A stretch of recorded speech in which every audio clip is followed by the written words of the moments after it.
네, 새누리당이 내년 4월 퇴진, 또 6월 조기 대선을 당론으로 확정을 했습니다. 반면 야권은 탄핵안 발의 시점조차 정하지 못하고 우왕좌왕했는데요. 탄핵 공조에 균열이 갔다는 신호로 해석이 되기도 했습니다. 네, 과연 박 대통령이 내년 4월 퇴진 요구를 수용할지가 탄핵 정국의 중대한 변수로 떠올랐는데요.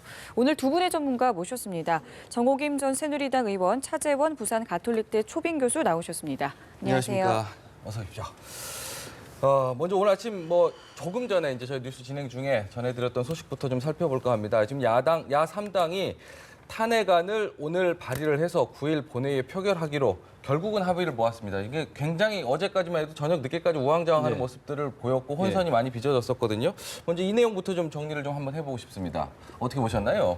비박계 입장에서는 지난번 박근혜 대통령의 3차 담화문 자체가 사실은 그러니까 지금 탄핵을 추진할 수 있는 동력이 스스로 지금 빠진 그런 상황이 될 수밖에 없었던 거죠. 예. 자신들하고 지금 이제 그러니까 비박계 의원들이라고 하지만 대통령 선거에 앞장섰고 현 대통령을 만드는데 앞장섰던 분들 아닙니까? 지금도 당적도 그대로 갖고 있는 상황이고 그래서 대통령 스스로가 임기 등을 포함해서 모든 걸 내려놓겠다고 하면서 국회에 공을 던진 상황에서는 이 지금 이제 비박계 의원이라고 하더라도 그 논의를 안 해볼 수가 없는 상황인 거죠. 예. 그렇기 때문에 일단 지금 9일이라는 데드라인을 정해서 야당과 협상을 하자는 이야기 아닙니까? 네. 근데 지금 야당이 지금 그 협상을 거부하고 있기 때문에 그렇다고 해서 비박도 마냥 이렇게 버틸 수는 없지만 그래서 지금 대통령께서 그 지금 이제 진퇴 시한을 퇴진 시한을 명확히 해달라. 그래서 지금 그 시한을 7일 오후 6시로 지금 이야기를 했습니다. 그렇죠. 그래서 만약에 내주에 그 시한 내에 대통령께서 지금 이제 새누리당이 어제 당론으로 모았던 내년 4월 퇴진을 만약에 공식 선언하게 된다면 탄핵에서 발을 빼겠다는 거 아닙니까? 그러한 부분들은 뭐 나름대로 다 계산이 돼 있는 거죠. 지금 이제 대통령이 만약에 스스로 본인의 퇴진 시간까지 확실하게 못을 박는다고 한다면 비박계 입장에서는 우리도 할 만큼 정치적으로 할 만큼 했다. 그런 것도 되는 거고요. 그리고 지금 이제 내년 4월이라는 시간을 벌게 되면 지금 그 내년 4월 이후 바로 곧 대통령이 4월에 퇴임하면 2개월 뒤에 지금 대선을. 조기 대선 할 수밖에 없는 상황 아닙니까? 예. 그러면 지금 상당한 한 6개월 정도 시간을 확보하는 셈이잖아요. 그렇다고 한다면 비박계 입장에서도 차기 이 대선에 대비할 수 있는 상당한 여유를 되찾게 되는 거죠. 예. 그리고 또 하나는 지금 이제 6개월이라는 시간을 만약 확보하게 된다면 네. 개헌도 추진할 가능성이 충분히 있다. 네. 지금 그 김용호 전 의장 같은 경우 지금 새누리당에 지금 비박계들이 차기 그 비대위원장으로 내세우려고 하고 있는데 김용호 전 의장도 이런 이야기를 했습니다. 넉 달이면 개헌 가능하다. 네, 네. 그렇기 때문에 지금 아마 지금 비박계 입장에서는 대통령께서 다음 주에 이 지금 4월 퇴진만 해준다고 한다면 정치적으로 지금 상당히 수시에 몰려있던 이 비박계뿐만 아니라 새누리당도 이 좀 반전의 기회를 잡을 수 있을 거라는 그런 정치적 계산을 하고 있는 것 같습니다. 네. 야 3당은 다음 주에 박근혜 대통령이 4월 퇴진 입장을 밝힌다고 해도 어쨌든 탄핵은 표결을 하겠다 이런 입장이긴 합니다. 박근혜 대통령이 다음 주에 혹시 입장을 밝힐 것이라고 좀 전망을 해볼 수 있을까요? 어떻게 좀 전망을 하세요? 글쎄 오늘까지는 국회에서 합의를 하라 이런 입장인데요. 여기 지금 몇 가지의 그 오해가 있는 것 같습니다. 탄핵은 그 대통령에 대한 어떤 그런 헌법적인 그런 처벌인 반면에 네. 퇴진은 그 탄핵으로부터 빠져나갈 수 있는 길을 열어주는 것 아니냐라는 오해가 있는데요. 실제로 이 4월 퇴진을 그 원로들을 포함하여 강조했던 이유는 그만큼 대통령이 물러나는 거는 기정사실화하되 국정을 좀 안정화하면서 그 질서 있는 수습을 하겠다라는 의지가 반영된 것이거든요. 그러니까 대통령이 탄핵이 안 되고 퇴진을 하더라도 지금 이제 특검이라든지 모든 절차가 진행되고 있기 때문에 여기서 형사법적으로 문제가 생기면 처벌받는 것은 똑같습니다. 그래서 예. 퇴진을 하더라도 만약에 그런 형사법적 문제가 생겨서 처벌받아야 되고 그다음에 집행유예 이상의 그런 어떤 그 범죄가 확인이 되면 그럼 대통령에 대한 모든 그 특전이라는 것도 없어지는 것입니다. 그 부분하고요.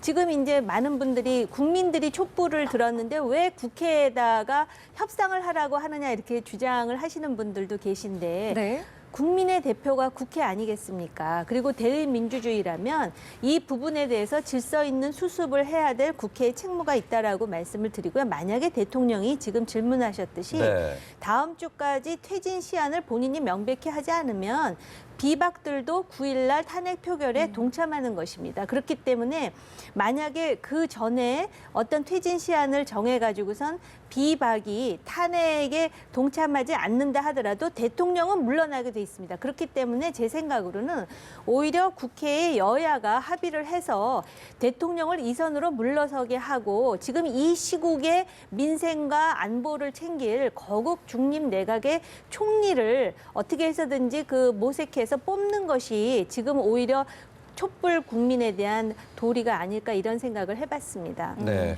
청와대는 일단 여야 합의가 있어야 한다고 했는데요. 만약에 박 대통령이 퇴진 시기를 구체화하면 야당에서 반발하지 않겠습니까? 반발할 가능성이 상당히 크죠. 지금 이제 그 박근혜 대통령이 지금 그 4월 달이라는 이야기가 나오는 것은 네. 바로 그 지난 일요일이었죠. 일요일 날 박근혜 대통령이 그러니까 월요일 날 그 3차 이 담화를 발표했습니다만은 일요일 날 그전 아니죠. 일요일 날 그러니까 일요일 날 시국회의. 네. 그러니까 원로들의 네네. 원로들 회의에서 4월이라는 부분이 이야기가 나온 거거든요. 그렇죠. 그래서 그 바로 그 다음 날 친박 중진들이 명예로운 퇴진을 이야기했고, 네. 그리고 또 화요일 날 대통령이 3차 담화를 이야기를 했지 않습니까? 네. 그렇죠. 이러한 부분들을 본다고 한다면 이 좀 원로들의 건의를 받아들이는 형태를 취하고 있는 거거든요. 예. 예. 그렇기 때문에 일종의 이제 지금 4월 퇴진을 이야기하게 되면 이 비박계 중진들이 이야기했던 일종의 명예로운 퇴진 또는 또 그 전에 야당에서 이야기했던 질서 있는 퇴진의 그 모양새가 되는 셈입니다. 그렇기 때문에 박근혜 대통령이 그러니까 지금 이 4월을 만약에 못 받게 된다고 한다면 야당에서도 상당히 입장이 곤혹스러운 상황으로 빠질 수밖에 없는 거죠. 첫 번째는 비박이 일단 발을 뺄 거 아닙니까? 탄핵의 그렇죠. 개선보트를 쥐고 있기 때문에 예. 9일 날 과연 탄핵을 추진할 것이냐 말 것이냐 부분이 있는 거고요.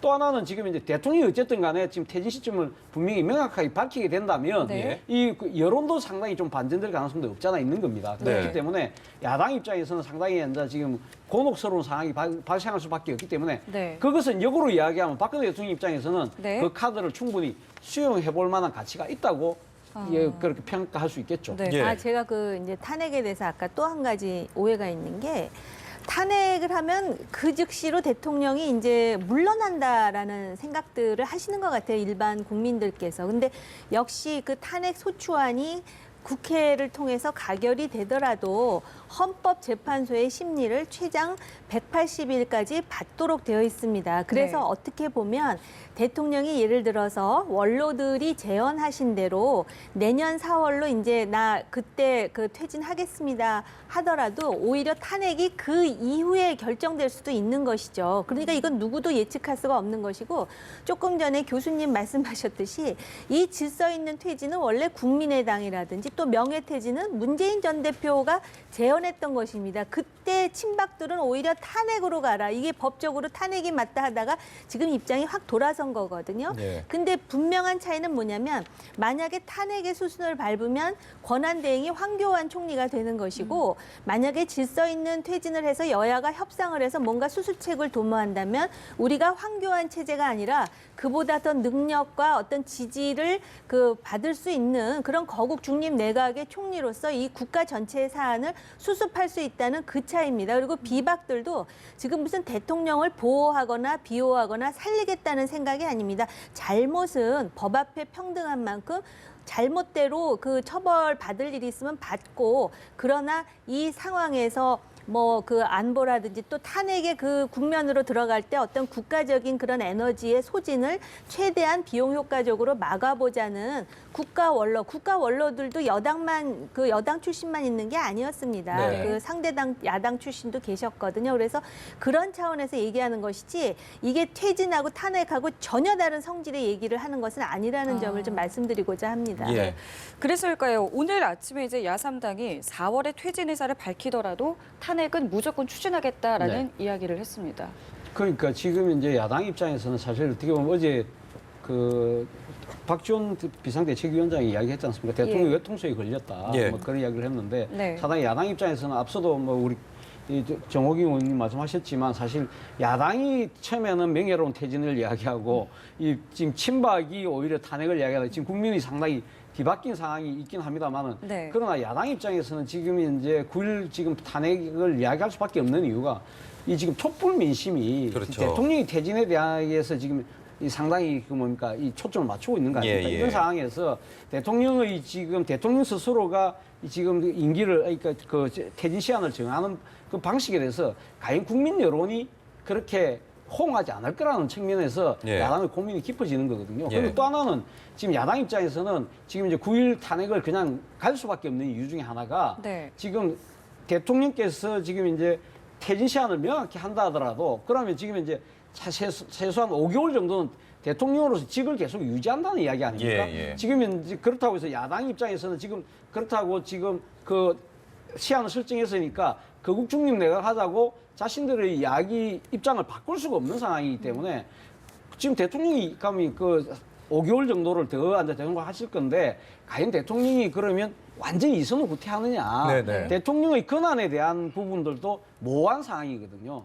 그리고 대통령께서 본인이 지금 이제 그 임기 단축을 이야기하면서 법적 절차라는 표현을 썼습니다. 예. 그렇기 때문에 법적 절차에 의한다고 하면 지금 우리 헌법상 대통령 이선 구태라는 개념이 없습니다. 없기 네. 때문에 이 지금 당장 그 1월 달로 닥쳐 있는 검찰 인사권 행사도 할 수 있는 거고요. 예. 그리고 또 뭐 여러 가지 외교적인 여러 현안들에 대해서 대통령이 직접적으로 개입할 수 있는 상황이기 때문에 지금 야당 입장에서는 거국 중립 내각을 받아들일 먼저 주장할 수 없는 상황에서 예. 지금 4월 퇴진이라는 것이 설사 놓은다 하더라도 그걸 덥석 잡고 그 지금 탄핵을 중지시킬 수 있는 그 정도의 정치적 명분이 사실상 없는 상태입니다. 아니요, 그래서 그 대통령의 3차 담화에 보면 법 절차에 따라 국회가 합의하는 대로 본인은 모든 것을 내려놓겠다 했거든요. 그 진정성에 대해서 의심하는 부분에 대해서는 전 이해가 갑니다. 왜냐하면 그동안 대통령 말씀하신 것 중에 사실이 아닌 부분도 있었으니까요. 네. 근데 분명히 3차 담화에서 그렇게 했다면 그걸 대한민국의 국익과 민주주의의 진화에 맞춰서 해나가면 되는 것입니다. 예컨대 대통령이 내년 4월에 퇴진하겠다라는 것도 법 절차에는 안 맞는다는 주장이 있습니다. 헌법에 그런 거 없지 않습니까? 예. 하야 하면 당장 하는 것이지 나 몇 달 있다 하겠다. 그러니까 아주 극한 발언을 내놓는 분들 입장에서는 이재명 시장인가요? 이런 발언을 했더라고요. 강도가 집에 들어왔는데 3시간 있다 나가겠다라는 거나 똑같지 않느냐라는 아주 그악한 표현을 쓰셨던데 제가 볼 때 그것도 국회 합의에 따라 할 수 있다면 지금 이선 퇴진 그리고 국무총리를 거국 중립 내각으로 하는 것도 국회 합의에 따라서 하면서 한번 던져보라는 거죠, 청와대로. 근데 그걸 안 받겠다? 그러면은 아마 그 국회도 그리고 국민들도 대통령에 물러서겠다, 내려놓겠다라는 진정성에 대해서 또 한 번 의심을 하고 촛불이 그야말로 횃불이 되겠죠. 그게 국회가 할 일입니다. 국민의 대표로서 지금 대통령이 국정을 6개월 더 운영하는 거에 대해서도 지금 못마땅한 것이고 또 그것에 대한 여러 가지 그 우려가 있다면 지금 국회가 할 일은 탄핵 절차 그것도 법 절차대로 밟겠으면 밟으라 이겁니다. 예. 그러나 지금 더 중요한 건 대통령 이선 퇴진하시고 지금 이 상황에서의 민생을 담당할 거국 중립 내각 총리를 뽑자고 야당이 해야 되는데 저는 오히려 반대로 야당이 못하는 이유가 있다고 생각을 합니다. 하나는 그렇게 해서 거국 중립 내각 총리가 새로 등장을 해서 네. 잘해도 걱정이고 못해도 걱정 아닌가? 전 솔직히 이런 생각도 들었습니다. 지금 향후 대선을 좀 염두한 계산이다. 그렇죠. 이 너무 말씀이. 잘하면 대선 네. 주자들이 자기네가 묻히는 것이고 또 못하게 되면 거국 중립 내각이란 여야가 합의해서 뽑았는데 자기네들까지도 책임을 뒤집어 쓰는 거 아니냐 이런 정치 공학적 계산을 하는 게 아닌가 이런 생각이 듭니다. 야권이 계속 정치적인 계산을 하고 있다 이런 지적이신데 사실 뭐 야권으로서도 이렇게 그 뭐랄까요 계속 이렇게 강공을 하는 거는 변수가 어쨌든 촛불 아니겠습니까? 그렇죠. 촛불 민심을 좀 거역할 수가 없기 때문인데 그렇다고 해서 만약에 이렇게 해서 그 비박이 도와주지 않는 한 올리더라도 부결될 가능성이 너무 농후한 상황인데 이렇게 되면은 그 폭풍을 어떻게 감당을 해야 될까 그렇죠. 이런 생각도 그러니까 들고요. 지금 야당 입장에서도 상당히 고민이 깊어질 수밖에 없는 상황입니다. 지금 뭐 제가 봤을 때는 그 여당 내 비박들이 지금 7일 오후 6시 시한을 정했지 않습니까? 네. 아마 제 생각에는 청와대가 받을 가능성이 저는 상당히 높다고 보는 거거든요. 네. 그렇다고 한다면 9일 지금 탄핵안을 야3당이 지금 추진을 한다고 하더라도 쉽지 네. 않은 상황이다. 먼저 그 앞서서 지금 이 야3당이 지금 결의했던 부분은 5일 지금 추진하는 거 아닙니까? 5일 예. 추진은 사실상 제가 봤을 때 물 건너간 상황이고요. 네. 나머지 이제 지금 하나 마지막 카드는 이제 9일인데 예. 그걸 할 거냐 말 거냐 부분인데 한다고 한다면 만약 청와대가 받는 상황에서 지금 4월 퇴진을 공개적으로 선언한 상황에서 9일 그것을 할 거냐 말 거냐의 부분에 상당히 이제 지금 뭐 정치적 딜레마에 빠진 데 있는 셈이죠. 예. 그런데 저는 강행할 가능성이 크지 않을까 하는 생각입니다. 아까 말씀하신 대로 지금 국민들이 상당히 촛불 민심이 한 목소리로 대통령 퇴진을 즉각적인 퇴진을 주장하고 있기 때문에 네. 이 지금 현재 4월이라는 5개월의 정치적인 시간 동안 또 대통령께서 어떠한 정치적 꼼수를 쓸지 모른다는 네. 국민들의 신뢰가 완전히 땅바닥에 떨어져 있는 상황 아닙니까? 네. 그렇기 때문에 그걸 외면할 수가 없는 거죠. 그래서 갔을 때 만약에 지금 탄핵안이 불발된다 하더라도 네. 야당 입장에서는 그렇게 큰 이 정치적인 데미지는 오히려 우리보다는 이 지금 이제 탄핵안이 부결된 부분에 대한 그 여러 가지 국민적 분노는 오히려 새누리당 쪽으로 넘어갈 가능성이 높다고 아마 판단할 가능성이 높죠. 그렇지만 이 지금 야당 입장에서는 제도권 정치 내에서 그렇죠. 나름대로 수권 정당, 대한 정당을 지금 이 외치고 있는 상황 아닙니까? 그렇기 때문에 불발이 뻔하게 보이는 상황에서 그냥 민심만 얻고 그냥 그걸 또 강행하기도 그 야당에 대한 책임론도 만만치 않다는 측면에서 앞서 제가 이야기했던 정치적 딜레마에 빠져 있다는 거죠. 네. 네, 그 촛불 민심을 말씀하셨잖아요. 아마 그거를 여당이나 야당이나 다 의식하고 있기 때문에 지금 뭐 사실 5일이냐 9일이냐 나흘 상관인데도 그렇게 이제 신경전을 벌이고 심지어는 지금 그 정진석 새누리당 원내대표 같은 경우는 그렇게 해서 대통령이 약속을 어기면 전부 의원직 사퇴하겠다고 네. 배수진 쳤는데 하도 그 국회의원들 하는 얘기가 항상 이렇게 말이 바뀌기 때문에 그 얼마만큼 이제 국민들이 진정성을 느끼는지는 모르겠는데요. 예. 바로 그 촛불 민심 때문에라도 이선 퇴진 그리고 거국 중립 내각의 총리를 세우는 것을 국회에서 해야 된다라고 생각합니다. 대통령이 계속 이렇게 어른거리는 한 그 민심은 계속해서 그 가열될 것이라고 생각을 하고요. 또 하나 이제 만약에 이렇게 해서 지금 그 어떤 질서 있는 수습을 하는 과정에서 야당에서 탄핵을 밀어붙였는데 대통령은 이미 언제 퇴진하겠다고 시한을 정한 상황이 돼가지고 탄핵이 부결되는 상황에 대해서 우려하지 않습니까? 그러면 물론 이제 민심 중에 많은 부분들이 탄핵이 부결된 것에 대해서 반발하지만 일부 보수층에서는 그렇게까지 해갖고 질서 있는 퇴진하겠다는데 왜 그러느냐라는 보수 재집결의 움직임도 아마 나타날 것입니다. 어떻게 네. 보면은 친박이라든지 또는 어떤 그 소위 진박 진영에서 그거를 또 계산하고 있는지도 모르는데 그거의 위험성은 뭐냐면은 결국은 또 진영으로 갈라져서 나라가 분열되고 혼란이 가속화되고 그런 최악의 시나리오를 막기 위해서 우리가 매사 조심하면서 그래서 어떻게 보면은 야당인 국민의당의 박지원 비대위원장이 나름대로 타협책을 찾아보려고 그렇게 고민하는 모습을 보이는 이유도 그거 아니겠습니까? 네. 일단은 박 대통령이 새누리당 비주류 그리고 당 지도부와 면담을 추진하겠다고 오늘 오전에 이제 소식이 나왔거든요. 이 자리에서는 어떤 이야기들이 나올 수가 있을까요? 뭐 똑같은 말씀 하시지 않겠습니까? 본인은 이미 모든 걸 내려놨으니 국회가 합의하세요 하면서 나는 사익을 추구한 바가 없으며 국가적으로 중요한 사업이라고 생각해서 했다라는 말씀을 하실 텐데 네. 그게 제가 여론을 반전하는 데는 별로 도움이 안 될 거라고 생각하고요. 그다음에 새누리당도 그렇습니다. 전략이라는 게 있다면 뭔가 자꾸 친박하고 비박이 뭔가를 이렇게 해가지고 협상하는 듯한 모습을 보이는데 정말 그 국민들의 민심을 생각한다면 친박들은 좀 가만히 계셔야 돼요. 뭔가 당이 개혁하고 하는 것이 보이지 않고 맨날 그나불에 그 밥처럼 지금과 같은 모습을 보인다면 이게 지금 새누리당이 망하고 흥하느냐의 문제가 아니라 대한민국 보수가 흔들린다라는 것에 대해서 깊은 우려감을 갖고 있습니다. 예. 이 자리에서 박근혜 대통령이 개헌을 당부할 수도 있다 이런 추측도 나오고 있거든요. 어떻게 보세요? 뭐 그렇게 할 이야기 가능성도 충분히 있는 거죠. 바로 그 때문에 지금 이제 이 야당이 지금 대통령이 4월 퇴진 부분에 대해서 상당히 반대하는 이유 중에 하나가 아니겠습니까? 예. 지금 뭐 대통령이 사실 최순실 씨, 비선실세라는 최순실 씨의 국정농단으로 지금 이 국정 큰 혼란이 왔는데 이 상황에서 대통령 스스로가 책임을 지금 회피하는 태도를 계속 보이면서 기껏 내놓는다는 것이 일종의 자신의 그 뭡니까 퇴진 시한을 먼저 이렇게 제시를 함으로써 뭔가 정치적인 여러 가지 그 시혜를 베푸는 모습을 보이고 그 이어서 자신의 또 퇴임 이후까지 노리는 네. 안전판식으로 개헌 논의까지 이야기를 할 가능성이 상당히 높지만 바로 그 점 때문에 개헌의 순수성 자체가 오히려 훼손될 가능성이 있습니다. 그렇기 때문에 아마 지금 그 비주류가 청와대에 가서 이야기를 한다 하더라도 설사 그 내용이 나온다 하더라도 아마 그걸 갖다 왜 대외적으로는 공표하지 않을 가능성이 크지 않을까 생각인데요. 네. 아마 청와대도 그런 부분들에 대해서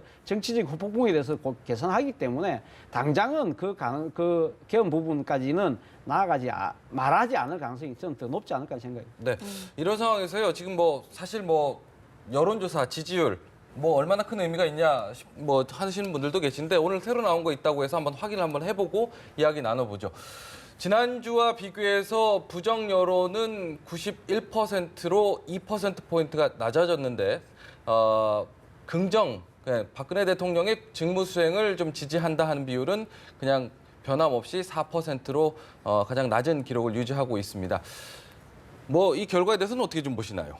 글쎄 지금까지는 별 의미 없는 결과라고 생각을 하고요. 여전히 대통령에 대한 지지율은 4%고 그다음에 이제 만약에 또 뭐 이제 계속해서 소통을 하시려고 하는 모습을 보이겠죠. 대구에 이제 그 서문시장에도 다녀오시고 그랬는데 만약에 여기서 아까 조금 전에 말씀하신 대로 또 개헌에 대해서 얘기를 하시게 되면 진짜 국민께 사죄드린다 하면서 그 시한을 정해서 퇴진 내지는 하야하는 것이 아니라 개헌을 통한 임기 단축으로 또 그 정치적으로 빠져나가려고 하는 것이 아니냐라는 곡해와 비판을 받을 소지도 있죠. 그래서 제가 볼 때는 지금 이 상황에서 대통령이 반전을 시도한다면 그 자체가 그렇게 의미 있는 일이 아니라고 생각합니다. 이럴수록 다 내려놓고 전공법으로 하는 것이 맞다라고 강조하고 싶습니다. 예. 그래서일까요? 어제 서문시장 간 그 행동에 대해서도 지금 야권에서는 굉장히 좀 비판의 발언을 쏟아내고 있거든요. 뭐 야권뿐만 아니라 현지에 계신 서문시장 상인들도 상당히 비판적이지 않습니까? 예. 사실 뭐 지금 어제 화재 진압도 다 되지 않은 상태고 보통 저런 경우는 사실 모든 것들이 화재의 원인도 좀 규명이 되고 난 뒤에 그리고 좀 상인들도 마음을 추스르고 난 뒤에 가는 것이 정상적인 거거든요. 근데 어제 전격적으로 가셨단 말이에요. 그리고 특히 이 보통 저런 대통령의 지방 행사, 공개 행사는 반드시 청와대의 그 기자단이 갑니다. 기자단이 풀단을 형성해서 가는데 어제 기자들도 동행하지 않고 그냥 뭐 청와대 말로는 조용히 다녀온다고 이야기는 했다고 하지만 그렇다고 대통령이 저 현장에 공개적으로 나서시는데 그것이 조용히 알려지지 않고 그냥 갈 수 있습니까? 제가 봤을 때는 서문시장이라는 곳이 박근혜 대통령의 일종의 정치적인 어떻게 보면 길을 받았던 아주 정치적으로 상당히 어떻게 보면 자신의 고향일 수도 있는 그런 장소이기 때문에 그 부분에 대해서 지금 이제 상당히 비극적인 사태가 벌어진 데 대해서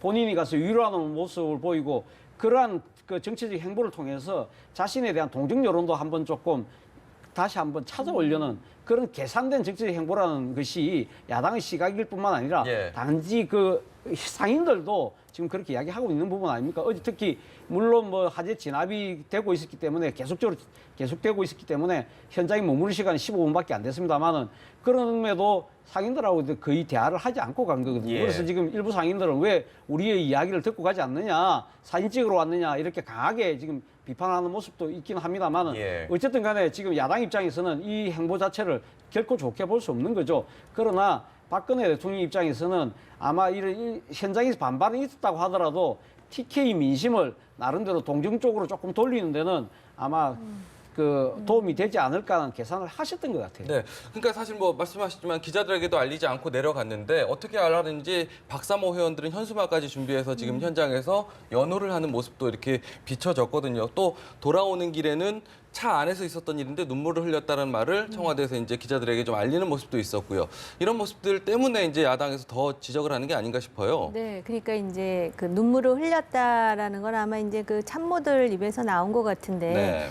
그러니까 왜 야당에서 그렇게 말씀들 하시지 않습니까? 그 대통령의 어떤 그 정략적 덫에 자기네들이 걸렸다 그러는데 대통령께서도 본인의 어떤 그 업보의 덫에 걸려서 지금 이렇게 하면 이렇다고 비판을 받고 또 저렇게 하면 저렇다고 비판을 받는 부분도 있을 것 같습니다. 그래서 이제 본인이 내려놓겠다 하고 시장을 방문하니까 이게 그 대통령으로서의 방문이 아니라 개인적 방문이라 그러니까 개인적으로 올 거면 또 왜 왔느냐고 그렇게 얘기하는데 또 만약에 대통령이 내가 이 시장의 화재에 대한 보상으로서 이런 걸 하겠다 그러면은 아니 내려놔야 될 사람이 왜 그걸 하느냐고 또 그러지 않았겠습니까? 그러니까 상당히 대통령도 그 여러 가지 딜레마가 있지 않을까 이런 생각을 하고요.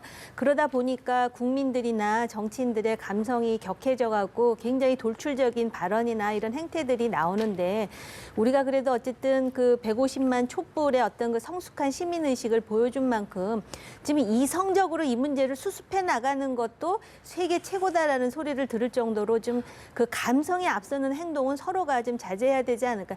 대통령도 잘못은 했지만 인간이기 때문에 고뇌가 있지 않겠습니까? 네. 당장 내일 다시 촛불 집회가 예고가 돼 있는데 네. 지금 말씀하신 것처럼 대통령도 민심을 못 읽지만 정치권도 민심을 못 읽는다. 이제 촛불이 여의도로 향할지도 모른다라는 얘기도 나오고 있어요.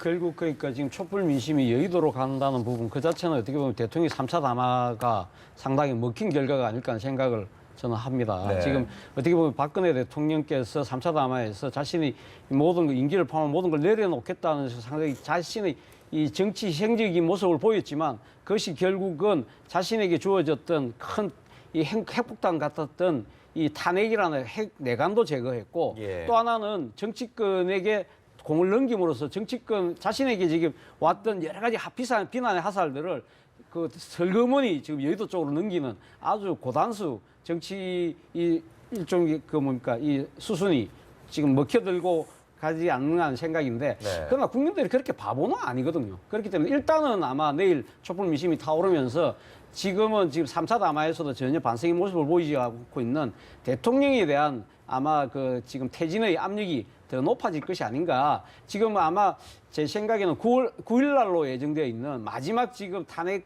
그 네. 데드라인 네. 그것이 만약에 불발될 경우는 이제 뭐 그렇게 갈 수 있는 상황이 될지는 모르겠습니다만 내일 당장은 일단은 지금 청와대에 대한 이 국민적 분노가 더욱더 모아지는 하나의 그런 계기가 되지 않을까 생각합니다. 저는 이 과정을 보면서 박근혜 대통령에 대한 우리의 인식이 상당히 이중적이다라는 느낌을 받았습니다. 그러니까 요번에 그 최순실 국정농단을 보면서 아니 국가를 운영하는 대통령이 최순실이라는 어떤 그 사인에 의해서 농단당하고 조정되고 완전히 민원을 그 들어주는 해결사처럼 저게 뭐야 연설문까지 다 일일이 컨펌을 받고 저랬다는데 얼마나 무능해 이런 의식과 함께 우리 교수님이 지금 고단수라고 말씀하셨잖아요.